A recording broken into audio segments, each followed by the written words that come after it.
Salam damai sejahtera bagi kita semuanya, Bapak, Ibu, Saudara, hierarki yang dikasih Tuhan, baik yang ada di sini maupun juga yang mendengarkan firman Tuhan beribadah melalui Zoom.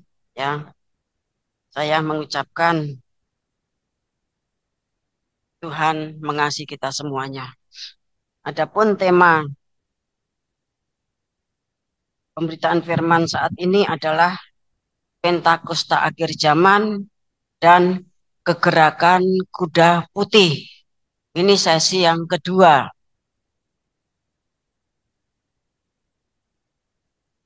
Pentakosta akhir zaman itu dinubuatkan oleh Tuhan Yesus Kristus, ya, diberitakan kepada Yohanes Rasul di Pulau Patmos, dan itu nanti terjadinya adalah pada saat Wahyu pasal 5 itu digenapi. Pentakosta akhir zaman terjadi ketika Wahyu pasal 10 sudah digenapi. Kita akan melihat, ya, dari firman Allah tentang bagaimana, tentang apakah, dan tentang siapakah sebuah gulungan kitab yang ditulisi sebelah dalam dan sebelah luarnya dan dimeterai dengan 7 meterai. Kita akan membaca Wahyu pasal 5 ayat 1 sampai 7.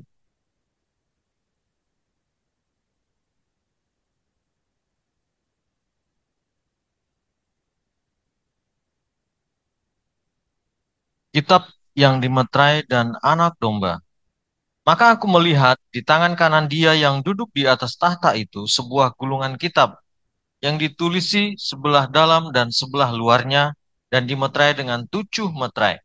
Dan aku melihat seorang malaikat yang gagah yang berseru dengan suara nyaring, katanya, siapakah yang layak membuka gulungan kitab itu dan membuka meterai-meterainya? Tetapi tidak ada seorang pun yang di surga atau yang di bumi atau yang di bawah bumi yang dapat membuka gulungan kitab itu atau yang dapat melihat sebelah dalamnya. Maka menangislah aku dengan amat sedihnya, karena tidak ada seorang pun yang dianggap layak untuk membuka gulungan kitab itu ataupun melihat sebelah dalamnya. Lalu berkatalah seorang dari tua-tua itu kepadaku, jangan engkau menangis. Sesungguhnya singa dari suku Yehuda, yaitu tunas Daud, telah menang, sehingga ia dapat membuka gulungan kitab itu dan membuka ketujuh meterainya. Sampai ayat 7, ya. Maka aku melihat di tengah-tengah tahta dan keempat makhluk itu dan di tengah-tengah tua-tua itu berdiri seekor anak domba seperti telah disembelih, bertanduk 7 dan bermata 7. Itulah ketujuh roh Allah yang diutus ke seluruh bumi. Lalu datanglah anak domba itu dan menerima gulungan kitab itu dari tangan dia yang duduk di atas tahta itu. Ya, terima kasih Bapak, Ibu, Saudara yang dikasih Tuhan. Ya, dari pembacaan Wahyu pasal 5 ayat 1 sampai ayat 7 tadi, kita bisa membaca, ya, dan mendengarkan pembacaan, dan kita melihat Alkitab kita sendiri-sendiri bahwa gulungan kitab yang ditulisi sebelah dalam dan sebelah luarnya dan dimeterai dengan 7 meterai itu berada dalam genggaman tangan, ya, dia yang duduk di atas tahta. Jadi gulungan kitab yang ditulisi dalam dan luarnya dan dimeterai dengan 7 meterai itu berada di tangan Bapa, ya, berada di tangannya Bapa. Bapak yang kasih Tuhan. Kemudian malaikat yang gagah itu mengatakan, siapa yang bisa membuka gulungan kitab itu dan membuka meterai-meterainya? Kemudian dikatakan bahwa tidak ada seorang pun, ya, seorang itu berarti itu menunjuk kepada manusia. Tidak ada seorang pun yang ada di surga atau yang di bumi atau yang di bawah bumi yang dapat membuka gulungan kitab tersebut, ya. Kemudian melihat sebelah dalamnya. Kemudian aku di situ itu menunjuk tentunya Rasul Yohanes penerima pewahyuan kitab ya Wahyu pasal 5 ini, dia menangis dengan amat sedihnya. Namun kemudian ya dikatakan seorang dari tua-tua itu berarti ya 24 ketua, 12 rasul hujan awal. Karena ini pewahyuan itu kan masih abad pertama, ya. Berarti 12 rasul hujan awal, ya. Dan Rasul Paulus mengatakan, jangan menangis. Ada yang bisa membuka, yaitu singa Yehuda yang telah menang dan anak domba yang telah tersembelih. Kemudian Bapak Ibu yang kasih Tuhan langsung pada ayat 7, maka anak domba yang sudah tersembelih itu menerima gulungan kitab itu dari tangan dia yang duduk di atas tahta itu. Jadi dari sini Bapak Ibu sudah kasih Tuhan ya, gulungan kitab yang ditulis luar dalam dan dimeterai dengan 7 meterai itu ada dalam genggaman tangannya Bapa. Ya. Kemudian anak domba yang tersembelih itulah singa Yehuda, dia menerima dari tangannya Bapa. Ya. Kemudian nanti kalau kita membaca ayat-ayat di bawahnya, ya, nanti akan terwujud suatu kegerakan besar, Bapak Ibu yang kasih Tuhan, di mana 24 ketua itu semuanya ya memainkan kecapi. Ya, kecapi itu ada yang kayak apa namanya meja begitu pendek, tapi ada juga yang berbentuk seperti gitar gitu. 24 ketua ditambah satu Rasul Paulus itu memainkan kecapi sambil memegang ukupan. Bapak yang kasih Tuhan. Ya, itulah doa orang-orang kudus. Bapak yang kasih Tuhan. Nah, disinilah nanti kita akan melihat suasana Pentakosta akhir zaman. 24 ketua ditambah Rasul Paulus itu memainkan kecapi semuanya. Berarti suatu ya permainan musik yang sangat meriah. Bapak Ibu kasih Tuhan, ya. Namun pada saat ini kita akan belajar memahami bahwa urusan gulungan kitab yang termeterai 7 ya ditulis di dalam dan luarnya, kemudian digulung, kemudian dimeterai dengan 7 meterai, itu ada dalam genggaman Bapa.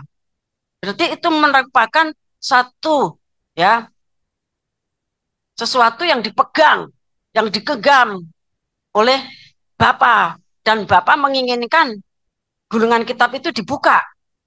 Ya, Bapak Ibu ngasih Tuhan, ya, itu menunjukkan kita kan sudah tahu, ya, pada waktu LPBKWI, STTBKWI, S1, S2, ya, Wahyu pasal 5 itu merupakan satu pergumulan doa puasa, kemudian pentahbisan tokoh-tokoh kegerakan kuda putih, kemudian Wahyu pasal 6-nya kegerakan kuda putih. Di tengah-tengah banyaknya kegoncangan dari kuda hitam, kuda merah, kuda hitam, kuda kelabu, meterai kelima, keenam, dan ketujuh. Bapak Ibu yang dikasih Tuhan, ya. Jadi gulungan kitab itu menunjuk kepada Israel yang harus dimenangkan.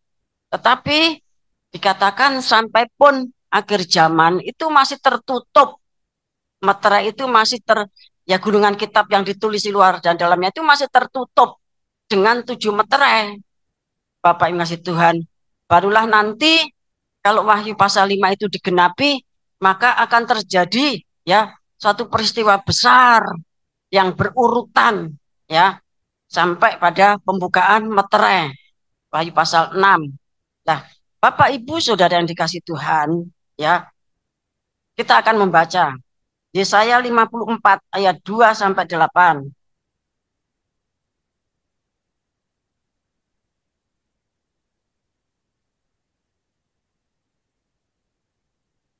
Lapangkanlah tempat kemahmu dan bentangkanlah tenda tempat kediamanmu, Janganlah menghematnya.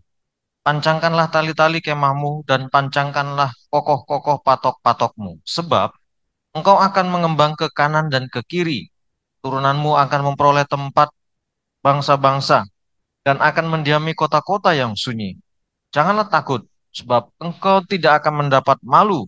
Dan janganlah merasa malu, sebab engkau tidak akan tersipu-sipu.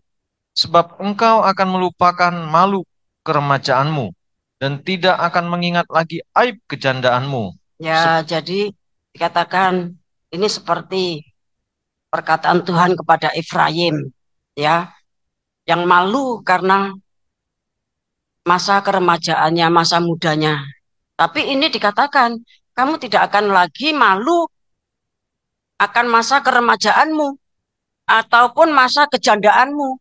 Berarti kan satu tenggang waktu yang sangat lama, Bapak yang kasih Tuhan. Karena apa?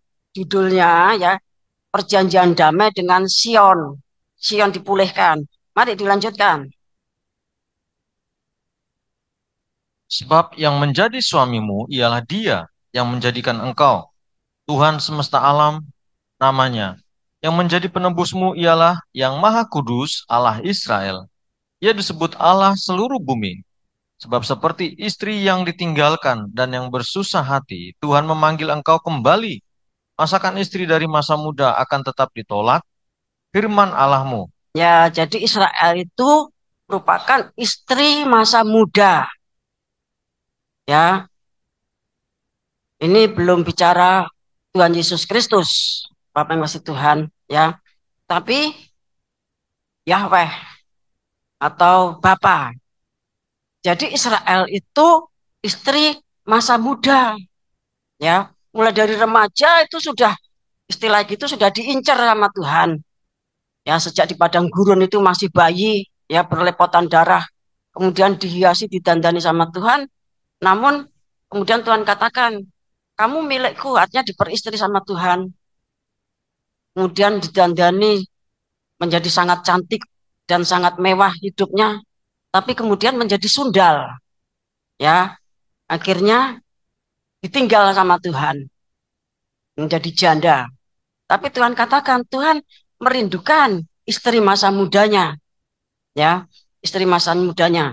Masakan istri masa muda akan tetap ditolak. Tuhan tuh merindukan. Terus ayat Hanya sesaat lamanya aku meninggalkan engkau. Tetapi karena kasih sayang yang besar, aku mengambil engkau kembali. Dalam murka yang meluap, aku telah menyembunyikan wajahku terhadap engkau sesaat lamanya. Tapi dalam kasih setia abadi, aku telah mengasihani engkau. Firman Tuhan penebusmu. ya, jadi begitulah Bapak yang kasih Tuhan, ya. Allah itu bersikap kepada Israel itu seperti itu. Pada saat Israel itu bersundal, ya, maka dikatakan Tuhan itu hanya sesaat lamanya aku meninggalkan engkau. Kemudian dikatakan juga hanya sesaat Tuhan itu menyembunyikan wajahnya terhadap Israel, Bapak Ibu yang dikasih Tuhan. Namun dalam kasih sayang yang besar, maka Tuhan katakan dia itu menjadi istrinya Tuhan. Bahkan di dalam ayat lain dikatakan istri di dalam kekekalan. Jadi gulungan kitab yang ditulis luar dalam dan dimeterai dengan 7 meterai itu dalam tangannya Bapa, dipegang oleh Bapa. Tidak ada seorang pun yang bisa mengambil. Ya, baru setelah seseorang, karena dia menjadi manusia, yaitu Tuhan Yesus Kristus, sebagai singa Yehuda dia menang, sebagai anak domba Allah, dia sudah tersembelih. Maka dia layak ya mengambil dan membuka gulungan kitab tersebut. Dan itu menunjuk kepada Israel. Kita akan membaca Yeremia pasal 2 ayat 2 sampai 8.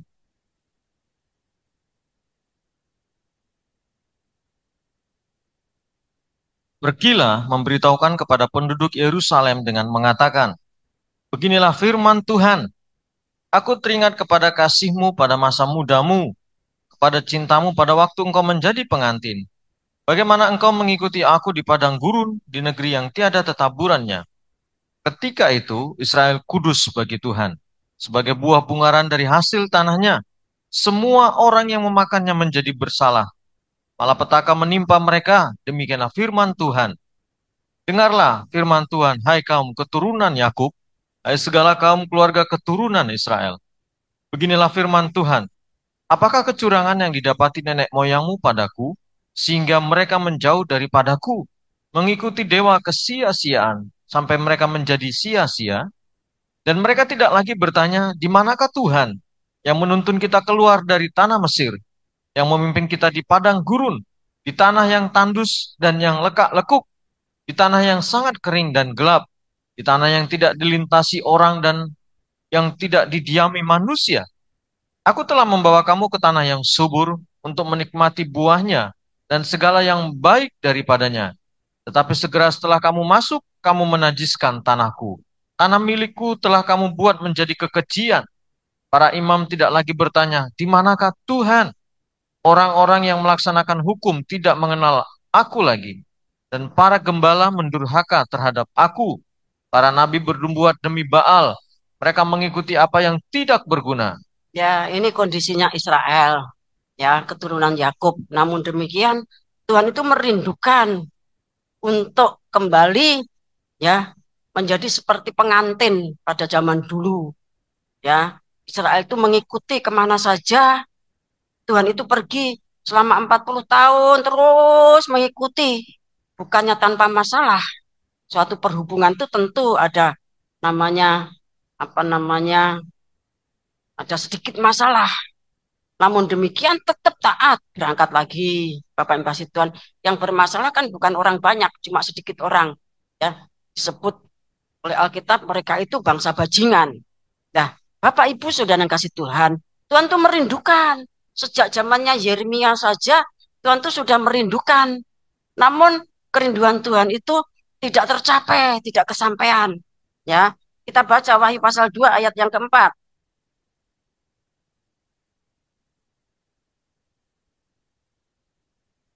Namun demikian, aku mencela engkau, karena engkau telah meninggalkan kasihmu yang semula. Sebab itu, ingatlah betapa dalamnya engkau telah jatuh. Bertobatlah dan lakukan lagi apa yang semula engkau lakukan. Jika tidak demikian, aku akan datang kepadamu dan aku akan mengambil kaki dianmu dari tempatnya, jikalau engkau tidak bertobat. Ya, saya baca ulang ayat 4 ya. Namun demikian aku mencela engkau, karena engkau telah meninggalkan kasihmu yang semula. Bapak Ibu kasih Tuhan, ada orang ngomong begini, gitu tuh orang tuh sudah ngerti. Oh, itu omongannya siapa? Bapak Ibu kasih Tuhan, ya. Umpamanya orang tuh ngomong demikian, demikian, demikian. Yang mendengarkan itu sudah tahu. Oh, ini bahasanya siapa? Ya, yang biasa ngomong seperti ini itu siapa? Lah, dengan kitab Wahyu pasal 2 ayat 4 ini, Bapak Ibu Saudara yang kasih Tuhan, kepada gereja mula-mula ya, kepada jemaat kitab Wahyu, ya Tuhan itu sudah menyiratkan tersurat secara sedikit, lah suratan tersebut menyiratkan bahwa Bapak itu merindukan Israel ya dengan kalimat ya engkau telah meninggalkan kasih yang semula. Itu kan bahasanya Yeremia pasal 2 ayat 2. Itu kan bahasanya Bapa ya yang merindukan Israel. Nah, kita sebagai orang yang diurapi Roh Kudus dan bertekun di dalam firman Tuhan itu harus bisa melihat bahasa-bahasa seperti itu. Bapak Ibu yang dikasih Tuhan, ya. Kita bisa melihat ya, oh ini karakternya ini. Oh kalau demikian ini merupakan apa namanya? Kaitannya dengan ini. Karena kalau kita kuliah S1, S2, bahkan S3 pun dikatakan bahwa Alkitab itu menjawab dirinya sendiri. Jadi semua pertanyaan dari Alkitab itu dijawab ada di dalam Alkitab, tetapi di dalam pasal yang lain, dalam kitab yang lain, di dalam pasal dan ayat yang lain. Bapak Ibu kasih Tuhan, jadi Alkitab itu menjawab dirinya sendiri. Bapak Ibu kasih Tuhan, ya. Jadi kita tahu bahwa Tuhan itu setiap saat Bapak itu menyatakan kerinduannya untuk apa namanya Israel itu kembali, ya. Bapak itu merindukan, ya, istri masa mudanya, dan itu bahasa itu semakin dipertegas oleh Rasul Paulus yang dia naik ke surga tingkat yang ketiga, ya.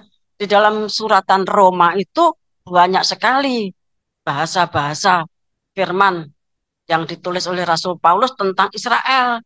Bahkan secara jelas-jelas dikatakan bahwa Israel itu adalah zaitun asli yang sudah dipatahkan. Namun demikian, itu harus dicangkokkan kembali dengan memakai zaitun liar, ya, yang punya tugas untuk membangkitkan cemburunya zaitun asli. Sebagai zaitun liar tidak boleh sombong, tidak boleh bermegah, keras kepala, ya. Kalau yang asli saja bisa dipatahkan, terlebih lagi zaitun liar itu sangat mudah untuk dipatahkan. Nah, jadi di dalam Wahyu pasal 1 itu Bapak Ibu kasih Tuhan, ya, sudah ditulis.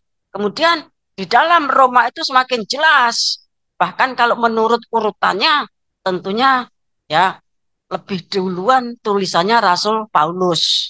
Bapak Ibu kasih Tuhan, kepada jemaat Roma, Rasul Paulus mengatakan, kamu itu zaitun liar, Israel dipatahkan, ya, karena, ya, tidak taat, tidak percaya kepada Tuhan Yesus Kristus. Nah, karena kamu percaya, soal iman itu kan banyak dibahas dalam suratan Roma, ya. Kemudian kamu dicangkokkan, kamu punya tugas membangkitkan cemburunya bangsa Israel. Nah, Bapak Ibu yang kasih Tuhan, di dalam pewahyuan Tuhan Yesus Kristus kepada Rasul Yohanes di Pulau Patmos, Tuhan juga menyiratkan dan menyuratkan apa yang menjadi kerinduannya Bapa tadi dengan kalimat, ya, engkau telah meninggalkan kasihmu yang semula. Itu kan teguran kepada Israel di dalam Yeremia 2 ayat 2. Nah, Bapak Ibu Saudara yang dikasih Tuhan, ya, apalagi kalau kita semuanya ini dikaruniakan Roh Kudus yang berlimpah-limpah, kemudian kita masing-masing mendapatkan karunia untuk menyelidiki, karunia untuk menimbang roh, Bapak yang kasih Tuhan, dan 9 karunia Roh Kudus yang lainnya diberikan hikmat, marifat, dan yang lain-lainnya. Maka begitu kita membaca Alkitab, kita tuh akan mudeng karena Roh Kudus itu yang sudah bertahta di dalam hidup kita, seperti 1 Korintus 3 ayat 6 itu, hidup kita ini menjadi bait Roh Kudus, maka Roh Kudus itu akan menuntun kepada seluruh kebenaran. Ya, akan menuntun kepada seluruh kebenaran. Seluruh kebenaran itu artinya kepada seluruh firman Tuhan. Sehingga saudara nanti akan bisa, oh ada pertanyaan begini, Alkitab akan menjawab. Karena Alkitab itu menjawab dirinya sendiri. Bapak Ibu sudah ngasih Tuhan, ya. Sementara kondisinya Israel, ya, itu digambarkan oleh PL, bahkan juga oleh PB, kita akan belajar memahami kondisinya Israel itu sekarang, ya. Yesaya 28 ayat 7 sampai 13.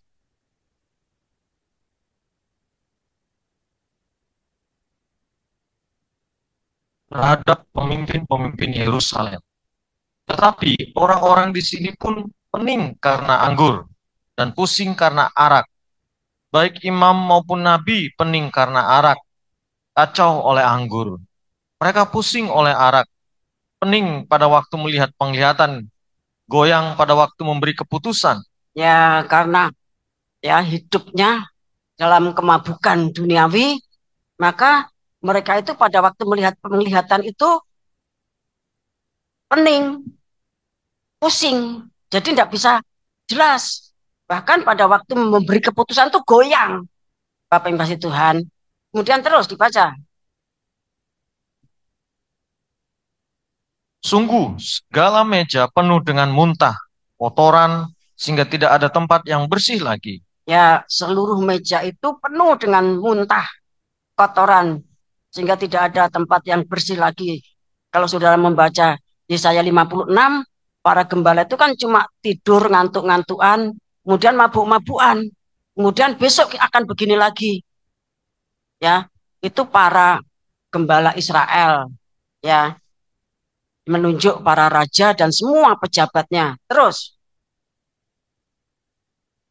Dan orang berkata, kepada siapakah dia ini mau mengajarkan pengetahuannya? Dan kepada siapakah ia mau menjelaskan nubuat-nubuatannya?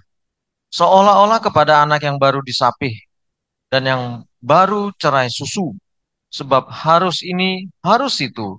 Mesti begini, mesti begitu. Tambah ini, tambah itu.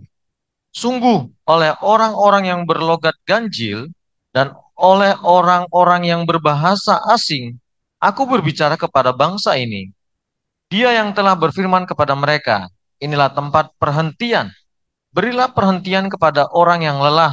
Inilah tempat peristirahatan. Tetapi mereka tidak mau mendengarkan. Maka mereka akan mendengarkan firman Tuhan yang begini. Harus ini, harus itu, mesti begini, mesti begitu. Tambah ini, tambah itu. Supaya dalam berjalan mereka jatuh terlentang.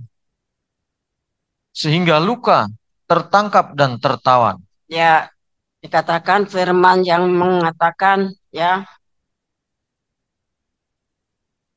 mereka itu seolah-olah anak yang baru disapih. Jadi kondisinya Israel itu seperti anak yang baru disapih, ya,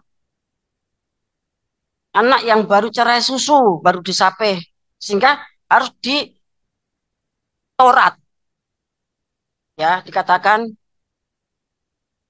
mesti begini, mesti begitu, tambah ini, tambah itu. Bapak yang kasih Tuhan, kurung dewasa, belum bisa bernalar, belum bisa memikir, harus dituntun terus, harus begini, harus begitu, jangan ini, jangan itu.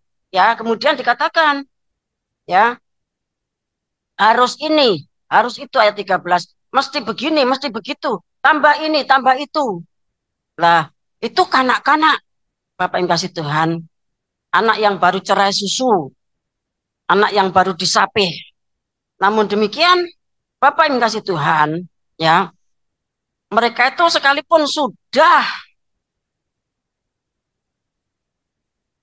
dibimbing untuk, ya, memahami, menjadi dewasa, tetap tidak mau. Kita baca ayat 11.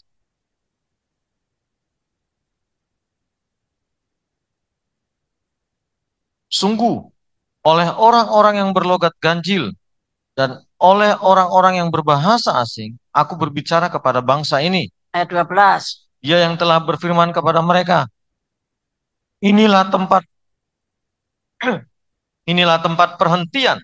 Berilah perhentian kepada orang yang lelah.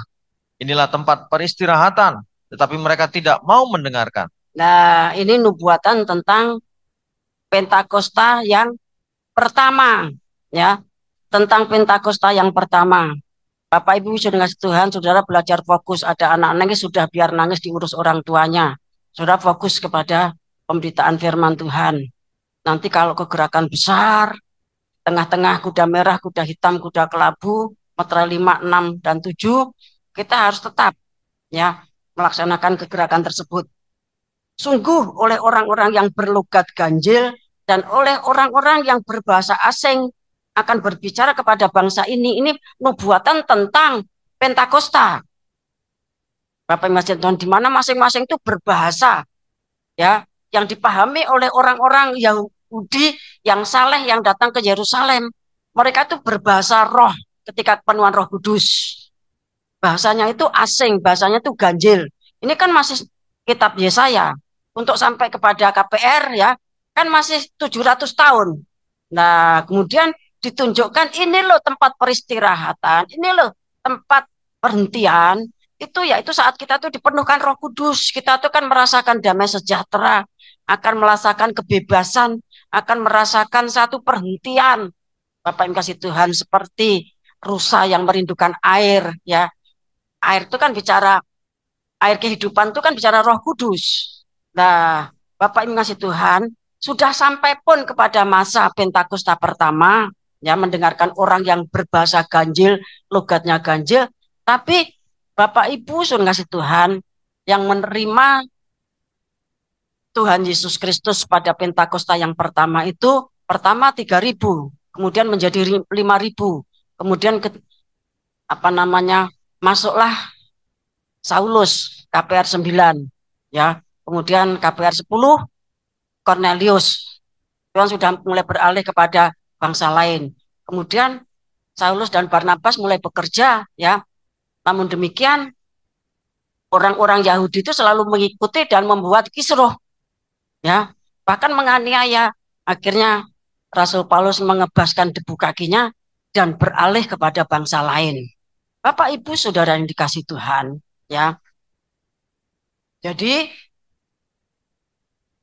sampai pun sekarang ini bangsa Israel itu tentunya tidak semuanya, karena banyak juga yang sudah menerima Mesias dengan organisasi-organisasi yang mereka dirikan, yang pada intinya mereka itu menerima Mesias itu miliknya mereka. Nah, Bapak yang kasih Tuhan, namun demikian secara garis besar, secara keseluruhan bangsa, ya, secara nasional itu belum. Sampai pun nanti sudah kegerakan kuda putih, masih ada, ya, orang-orang dari Zaitun Asli itu yang tetap berpegang kepada Taurat, menolak Tuhan Yesus Kristus yang datang menggenapi Taurat. Tuhan Yesus itu kan menjadi penggenap Taurat, tetap ditolak. Buktinya apa? Kita baca Wahyu 12 ayat 17.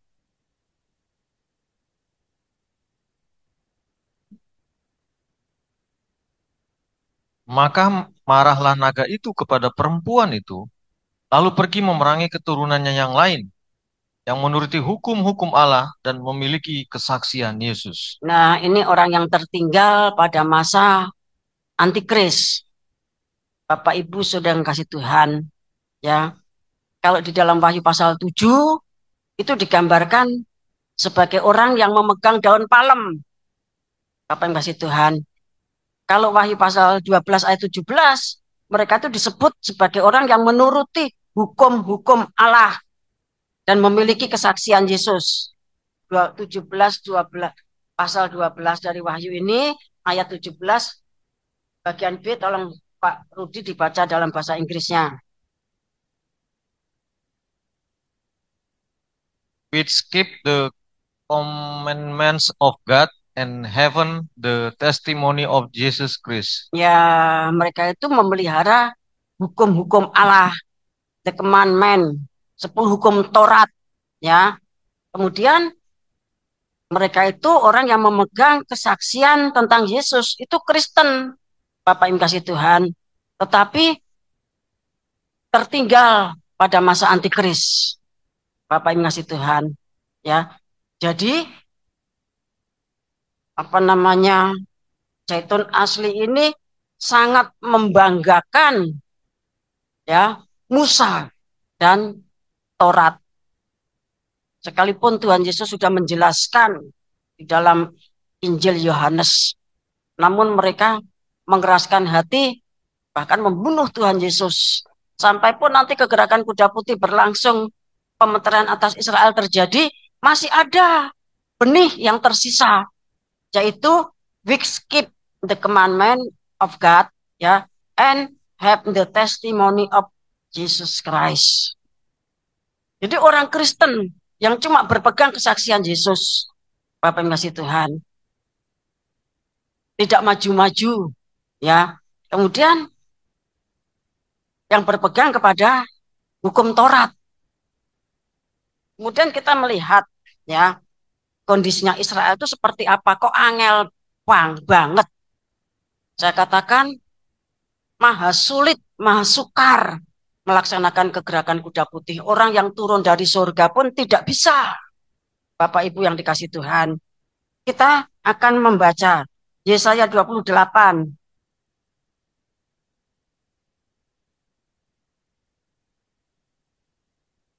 Yesaya 28 ayat yang ke-14 sampai 22.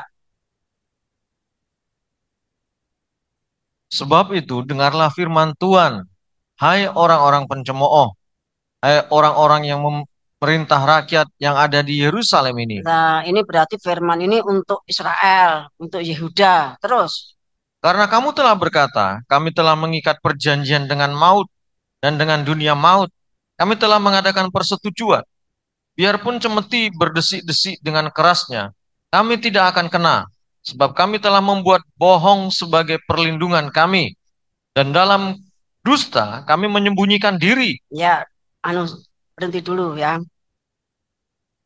Orang Israel itu dikatakan karena kamu telah berkata, berarti yang berkata itu kan orang Yehuda, orang yang tinggal di Yerusalem, yaitu para pencemooh ya. Kami telah mengikat perjanjian dengan maut, sudah mengikat perjanjian sama setan, sama Lucifer, sama iblis, ya. Dan dengan dunia maut kami telah mengadakan persetujuan. Sehingga dikatakan biarpun disuabeti, cemeti itu berdesik-desik dengan kerasnya, kami tidak akan kena. Dihukum mau seperti apa kami tidak akan kena. Karena sebab ya kami telah membuat bohong sebagai perlindungan kami. Bohong itu kan dusta, ya, dusta. Bapak pembohong, ya. Bapak pembohong itu kan iblis atau Lucifer. Lah, karena mereka itu mengikat perjanjian sama dunia maut, sama dunia orang mati, sama iblis. Maka bapak pembohong itu melindungi dengan cara apa? Ya, dengan cara sihirnya. Bapak yang ngasih Tuhan. Dengan cara sihirnya, mereka tuh dilindungi sehingga cemeti dari Tuhan, ya, itu mereka tidak merasakan. Terus ayat 16. Sebab itu, beginilah firman Tuhan Allah. Sesungguhnya aku meletakkan sebagai dasar di Sion sebuah batu, batu yang teruji, sebuah batu penjuru yang mahal, satu dasar yang teguh. Siapa yang percaya tidak akan gelisah, dan aku akan membuat keadilan menjadi tali pengukur, dan kebenaran menjadi tali sipat. Hujan batu akan menyapu bersih perlindungan bohong, dan air lebat akan menghanyutkan persembunyian. Perjanjianmu dengan maut itu akan ditiadakan, dan persetujuanmu dengan dunia orang mati itu tidak akan tetap berlaku. Apabila cemeti berdesik-desik dengan kerasnya, kamu akan hancur diinjak-injak. Seberapa kali ia datang, ia akan menyeret kamu. Sebab pagi demi pagi ia akan datang. Pada waktu siang dan pada waktu malam, maka adalah semata-mata kengerian untuk mengerti firman yang didengar itu. Sebab tempat tidur akan kurang panjang untuk dipakai membujurkan diri, dan selimut akan kurang lebar untuk dipakai menyelubungi diri. Sebab Tuhan akan bangkit seperti di gunung Perasim. Ia akan mengamuk seperti di lembah dekat Gibeon untuk melakukan perbuatannya, ganjil perbuatannya itu, dan untuk mengerjakan pekerjaannya, ajaib pekerjaannya itu. Ya, jadi Bapak Ibu kasih Tuhan, Israel, Yehuda itu aman, dilindungi sama bapak pembohong. Sekalipun dididik, diajar, ditempa. Dikatakan, ada ayat lain mengatakan, kamu itu sudah penuh borok, sudah penuh luka. Di mana lagi kamu itu akan dipukul sampai sudah tidak ada tempat. Tapi mereka tidak merasakan. Karena perlindungan bohong tadi, si pembohong, ya bapak pembohong, itu iblis. Bapak yang kasih Tuhan. Kemudian ayat 16, ya. Sebab itu beginilah firman Tuhan. Sesungguhnya aku meletakkan sebagai dasar di Sion sebuah batu. Batu yang teruji. Sebuah batu penjuru yang mahal. Suatu dasar yang teguh. Siapa yang percaya tidak akan gelisah. Nah ini bicara tentang. Ini kan masih Yesaya. Ya. 70. Maksud saya 722 tahun sebelum PL. Sebelum PB maksud saya. Nah Yesaya ini menubuatkan akan datangnya Tuhan Yesus Kristus, ya, sekalipun dia itu batu pilihan tapi dibuang oleh tukang-tukang batu itu tukang bangunan, itu menunjuk kepada orang yang menghuni bait Allah, ya. Bapak yang ngasih Tuhan, imam besar, imam-imam, Farisi, Saduki, ahli Taurat, ya. Dikatakan batu itu batu yang teruji, batu yang mahal, ya. Siapa yang percaya nanti akan diselamatkan, tidak akan gelisah. Tetapi kan batu itu sudah dibuang sama orang Israel, sudah dibuang sama tukang-tukang batu. Kan sudah dihukum mati Tuhan Yesus Kristus. Tetapi bukan berarti kemudian batu ya atau sebagai dasar di Sion itu Bapak Ibu tidak berfungsi. Justru kematian kebangkitannya itu ya menjadi pondasi keselamatan seluruh umat manusia. Bapak Ibu yang kasih Tuhan. Dan setelah Tuhan Yesus itu mati bangkit kemudian kembali ke surga, ya terjadilah peperangan.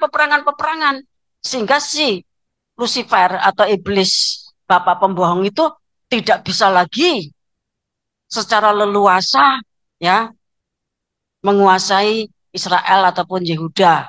Ya, memang mereka didiamkan untuk waktu 2000 tahun zaman gereja.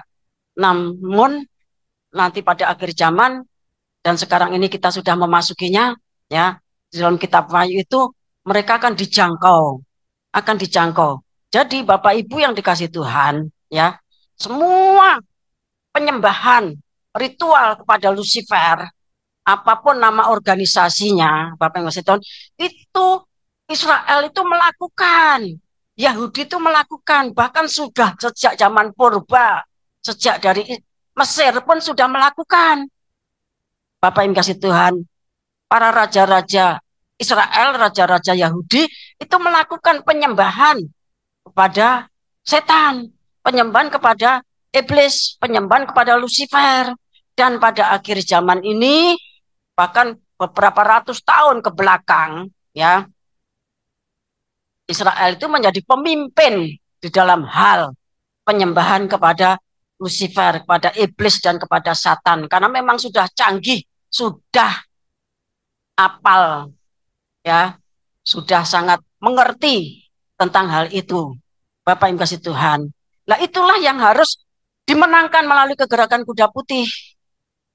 Bapak yang kasih Tuhan. Sudah cari sendiri, ya, apa namanya organisasi-organisasi penyembah setan itu, ya. Kemudian kalau tadi yang pertama Israel itu kekeh dengan hukum Taurat. Kemudian mengikat perjanjian dengan maut menjadi penyembah Lucifer, penyembah iblis. Kemudian yang ketiga Israel itu sebagai kitab yang termeterai. Yesaya 29 ayat 9 sampai 16.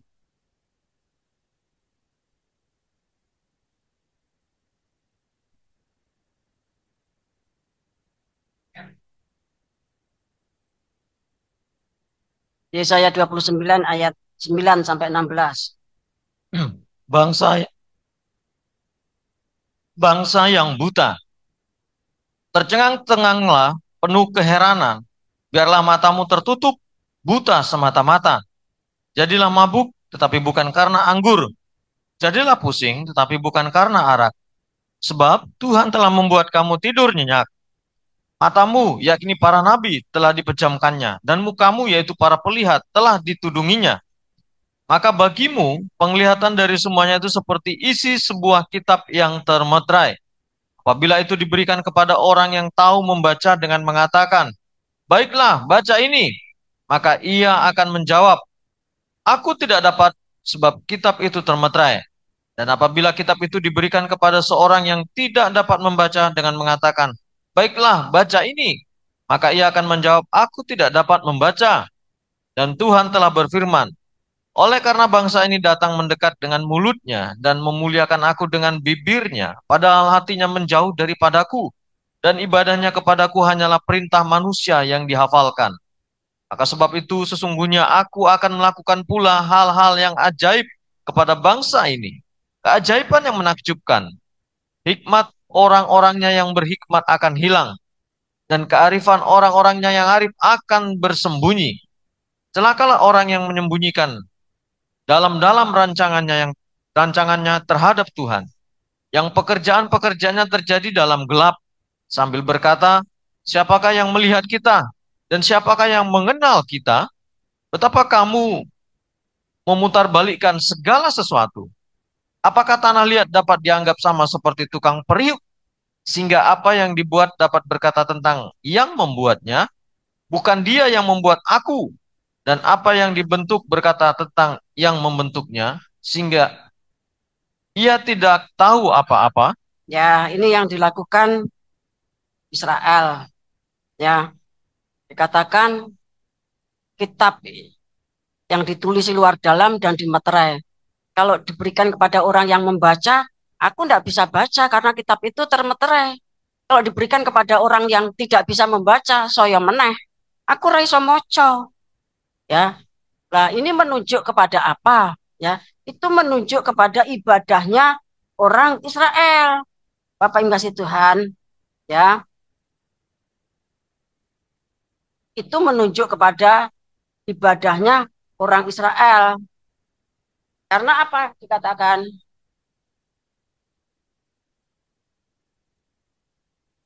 ayat 13? Dan Tuhan telah berfirman, ya, oleh karena bangsa ini datang mendekat dengan mulutnya, ya, dan memuliakan aku dengan bibirnya. Datang mendekat dengan mulut, dengan bibirnya memuliakan Tuhan. Padahal hatinya itu menjauh daripadaku. Nah, jangan kita seperti ini. Mulut kita memuji Tuhan, bibir kita mengagungkan namanya. Tetapi hati kita itu tidak di sini. Bapak Yesus Tuhan, tidak fokus kepada firman, ya. Bahkan penuh dengan tanda tanya. Nanti kita dikatakan sebagai gulungan kitab, ditulis luar dalam, dimeterai. Kalau itu Israel, Bapak masih menolong, ya. Tetapi kalau itu zaitun liar, nanti kita kena kepada Ibrani pasal 6. Sudah mengerti banyak hal, tetapi kembali menjadi kanak-kanak. Itu disebut sebagai orang yang menyalibkan Tuhan untuk yang kedua kalinya. Mari kita baca Ibrani pasal 6.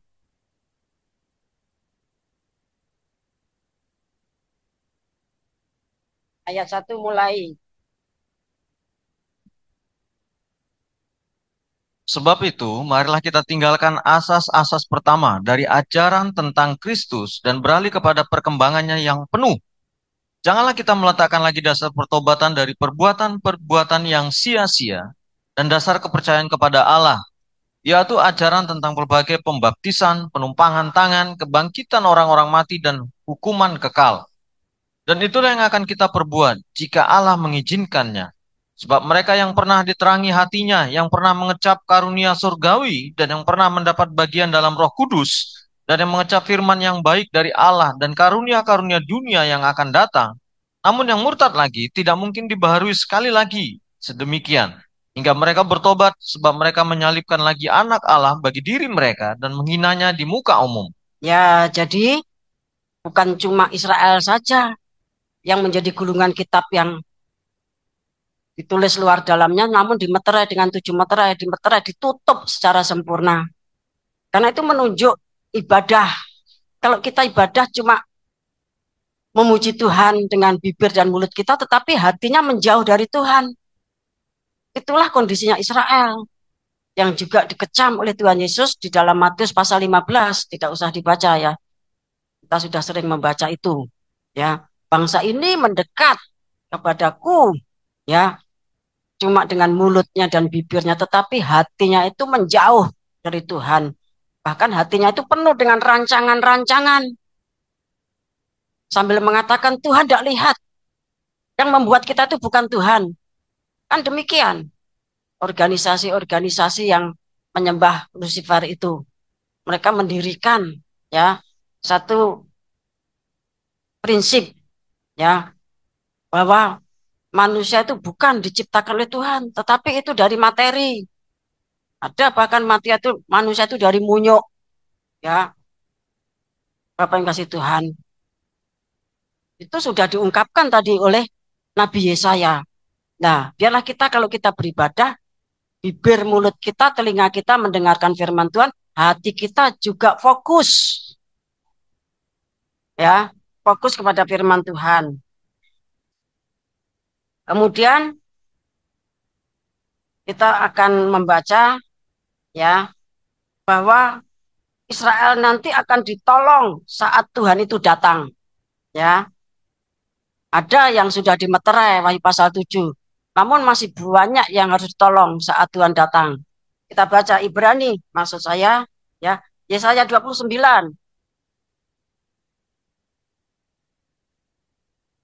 Yesaya 29 ayat 1 sampai 8. Yerusalem terkepung tetapi diselamatkan. Celakalah Ariel, Ariel, kota tempat Daud berkemah. Biarlah tahun demi tahun perayaan-perayaan silih berganti. Aku akan menyesakan Ariel, sehingga orang mengerang dan mengadu, dan kota itu akan seperti perapian bagiku. Aku akan berkemah di segala penjuru, mengepung engkau, dan akan membuat tempat-tempat pengentian untuk mengimpit engkau, dan akan mendirikan pagar-pagar pengepungan terhadap engkau. Maka engkau akan merendahkan diri, dan engkau bersuara dari dalam tanah. Perkataanmu kedengaran samar-samar dari dalam debu. Suaramu akan berbunyi seperti suara arwah dari dalam tanah, dan perkataanmu akan kedengaran seperti bisikan dari dalam debu. Akan tetapi segala pasukan lawanmu akan hilang lenyap seperti abu halus. Dan semua orang yang gagah, sombong akan menjadi seperti sekam yang melintas terbang. Sebab dengan tiba-tiba dalam sekejap mata, engkau akan melihat kedatangan Tuhan semesta alam dalam guntur, gempa, dan suara hebat, dalam puting beliung dan badai, dan dalam nyala api yang memakan habis.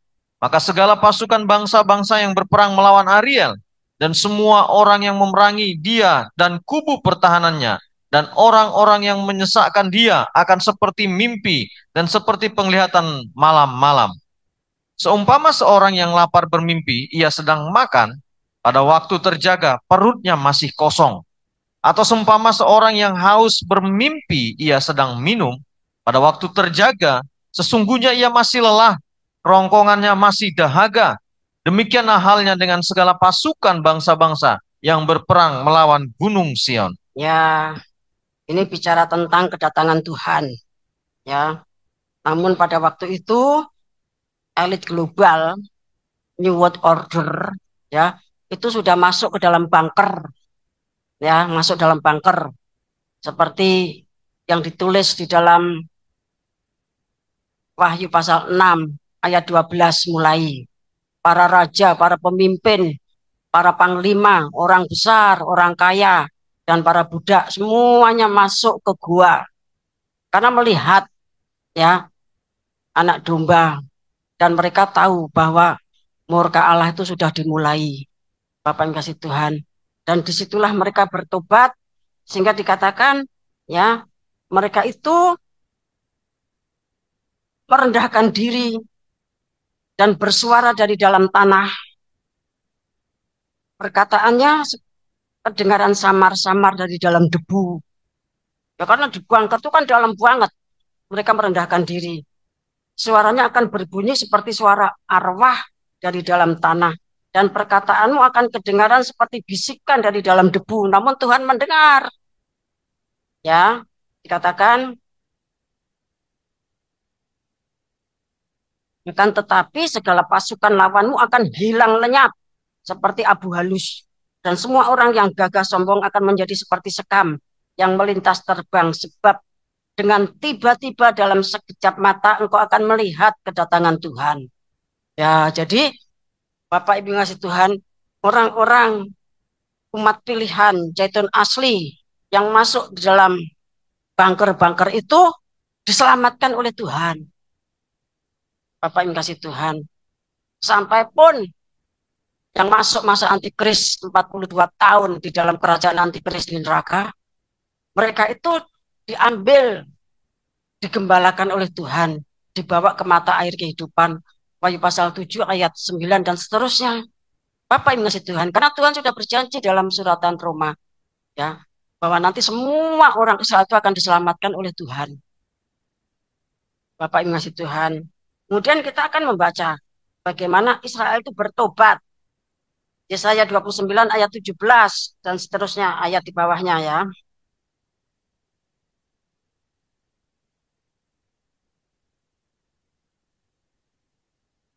Selamatan sesudah penindasan.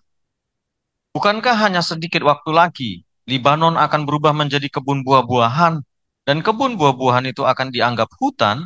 Pada waktu itu, orang-orang tuli akan mendengar perkataan-perkataan sebuah kitab, dan lepas dari kekelaman dan kegelapan mata, orang-orang buta akan melihat. Orang-orang yang sengsara akan tambah bersukaria di dalam Tuhan, dan orang-orang miskin di antara manusia akan bersorak-sorai, bersorak-sorak di dalam Yang Maha Kudus Allah Israel. Sebab orang yang gagah, sombong akan berakhir, dan orang pencemooh akan habis, dan semua orang yang berniat jahat akan dilenyapkan. Yaitu mereka yang begitu saja menyatakan seseorang berdosa di dalam suatu perkara, dan yang memasang jerat terhadap orang yang menegur mereka di pintu gerbang, dan yang mendesak orang benar dengan alasan yang tidak-tidak. Sebab itu beginilah firman Tuhan Allah kaum keturunan Yakub. Dia yang telah membesarkan Abraham, mulai sekarang Yakub tidak lagi mendapat malu dan mukanya tidak lagi pucat. Sebab pada waktu mereka keturunan Yakub itu melihat apa yang dibuat tanganku di tengah-tengahnya, mereka akan menguduskan namaku. Mereka akan menguduskan yang kudus Allah Yakub, dan mereka akan gentar kepada Allah Israel. Orang-orang yang sesat pikiran akan mendapat pengertian, dan orang-orang yang bersungut-sungut akan menerima pengajaran. Ya, ini ketika Israel itu bertobat, Bapak yang kasih Tuhan, bahkan seluruh umat manusia bertobat. Tentunya itu melalui suatu pekerjaan firman Allah dan Roh Kudus yang disampaikan kepada mereka. Karena tanpa firman Allah dan Roh Kudus, manusia itu tidak bisa bertobat. Bapak Ibu yang dikasih Tuhan. Karena manusia itu menjadi tempat kediaman yang sangat nyaman untuk roh-roh jahat. Maka untuk mengusirnya itu perlu di dalam nama Tuhan Yesus Kristus. Sampaikan firman Allah, kemudian diurapi Roh Kudus, kepenuhan Roh Kudus. Dan setelah rumah itu tersapu bersih, tertata rapi, haruslah ada yang menunggu, yang menjaga, yaitu Roh Kudus dan para malaikat kudus. Bapak Ibu saudara kasih Tuhan, ya, kita akan melihat betapa Israel itu memang suatu bangsa yang sangat menjengkelkan Tuhan. Bahkan membuat Tuhan itu sakit hati. Karena perselingkuhannya, karena persundalannya. Perselingkuhan dan persundalan yang dilakukan Israel itu adalah manakala mereka itu menyembah patung-patung berhala dari negara-negara tetangganya. Kita baca 2 Raja-Raja 23.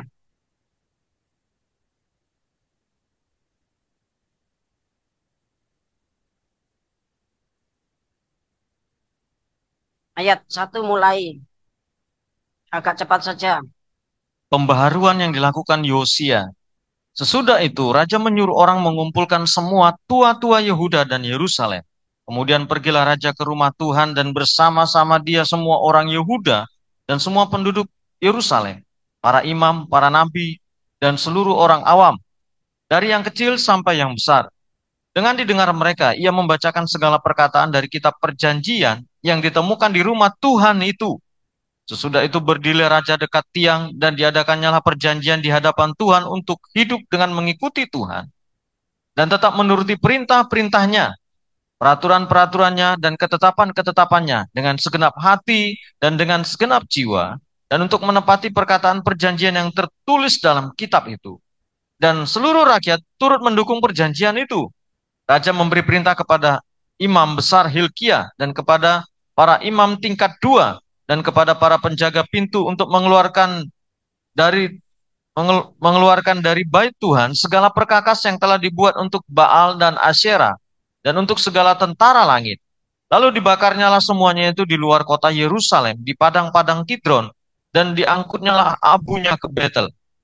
Ia memberhentikan para imam dewa asing yang telah diangkat oleh Raja Yehuda untuk membakar korban di bukit pengorbanan di kota-kota Yehuda dan di sekitar Yerusalem.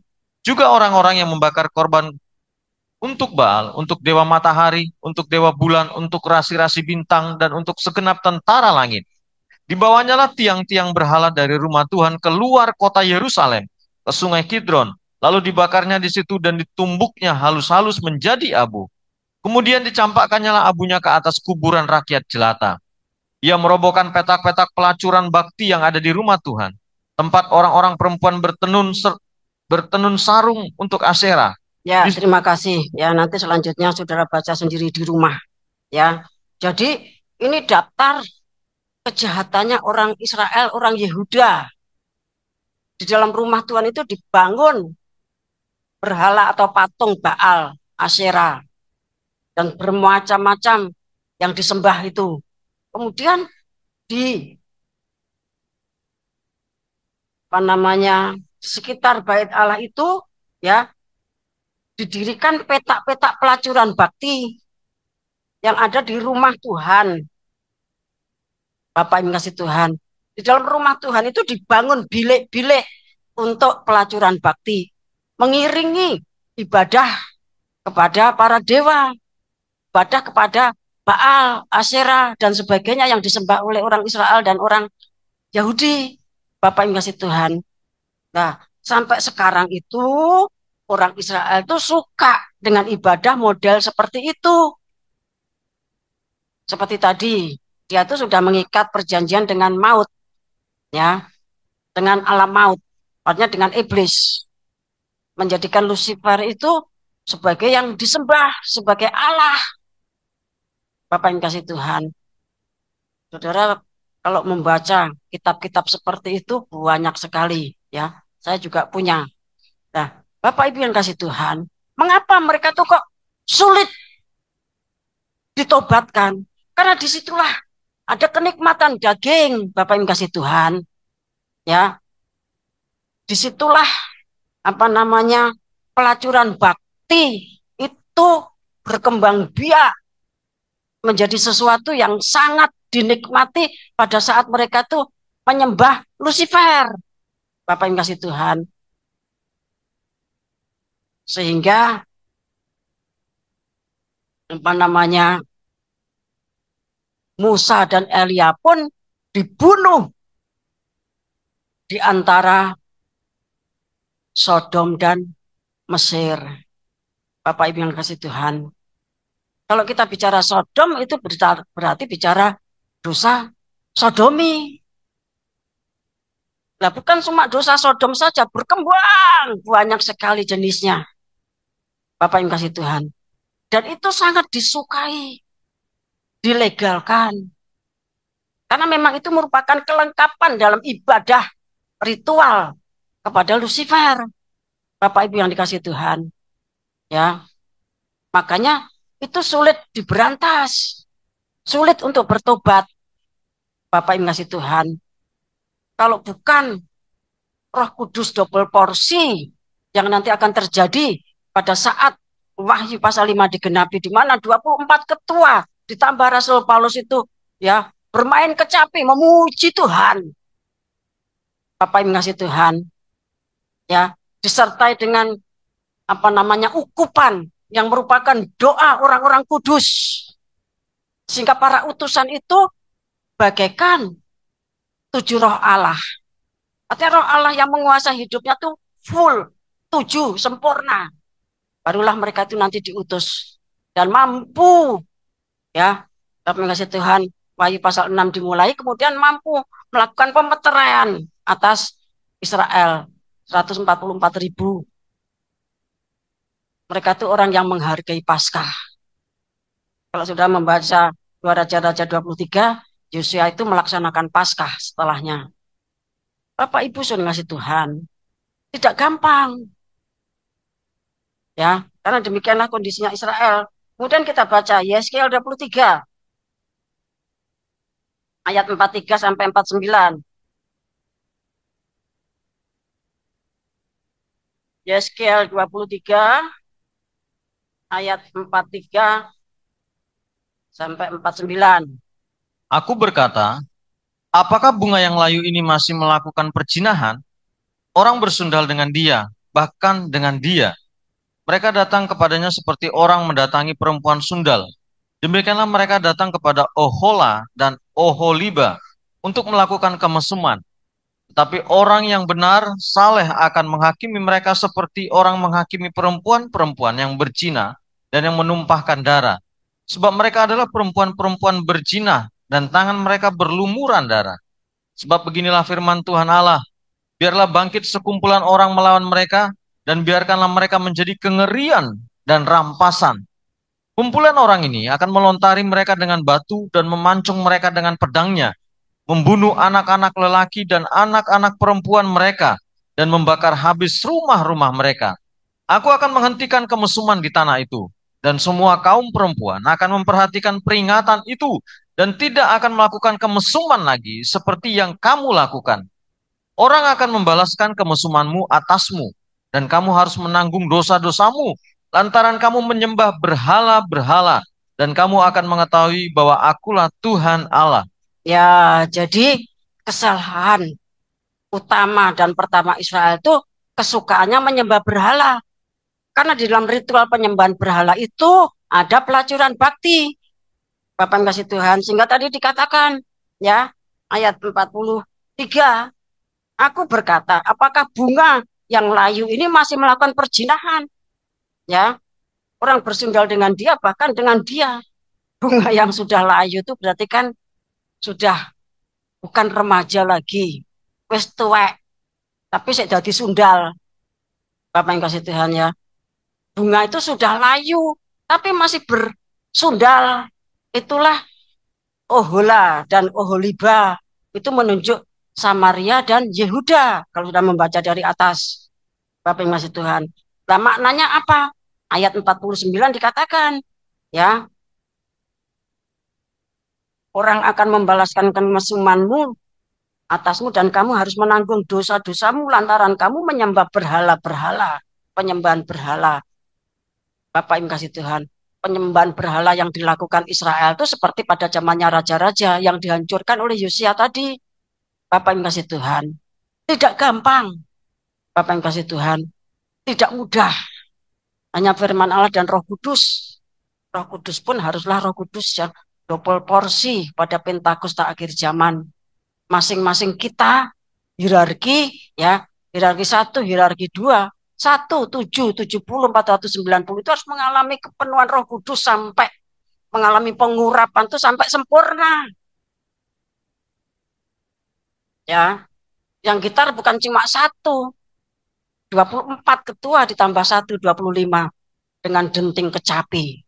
Bapak yang kasih Tuhan, disertai dengan ukupan. Bapak yang kasih Tuhan, itu nanti akan terjadi manakala Wahyu pasal 10 sudah digenapi. Kemudian, ya, saudara perhatikan, kegerakan kuda putih nanti juga akan bersinggungan dengan politik bait suci ketiga. Ini tidak gampang, ya. Jadi kegerakan kuda putih itu nanti juga akan bersinggungan dengan politik bait suci ketiga. Kita baca 2 Tesalonika 2 ayat 1 sampai 4.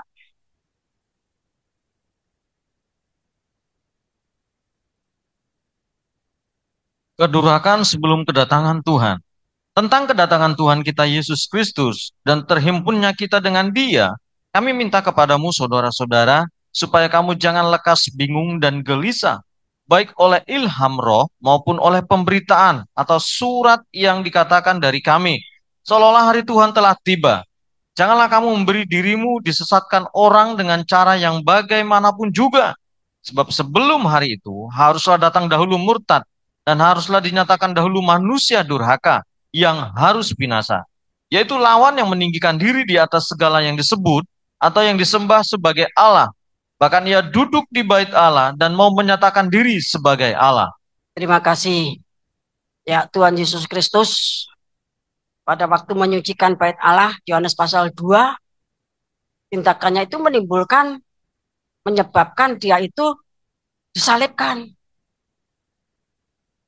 Ya, karena tuduhan bahwa dia berkata, aku tidak merobohkan bait Allah yang diputar balik, Bapak yang kasih Tuhan ya, itu menjadikan satu laporan, satu bukti karena yang mendengarkan banyak banget dan Tuhan Yesus disalibkan karena penyucian bait Allah itu.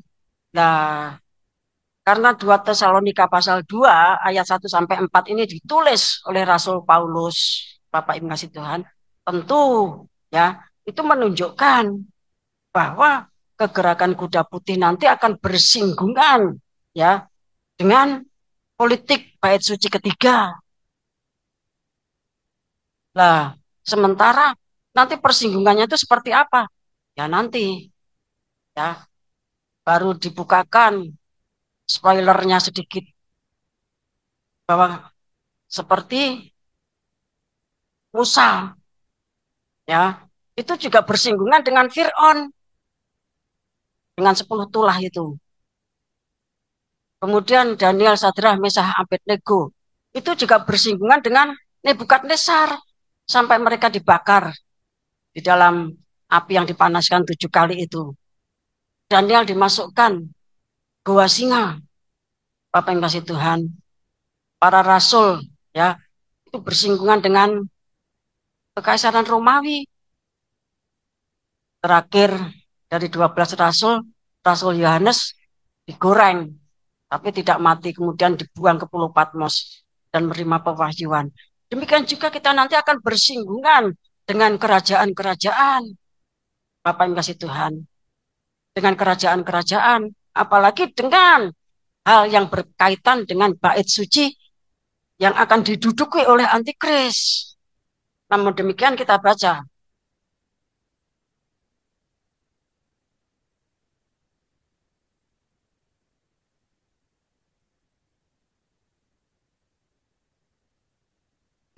Yesaya 41 ayat 1 mulai.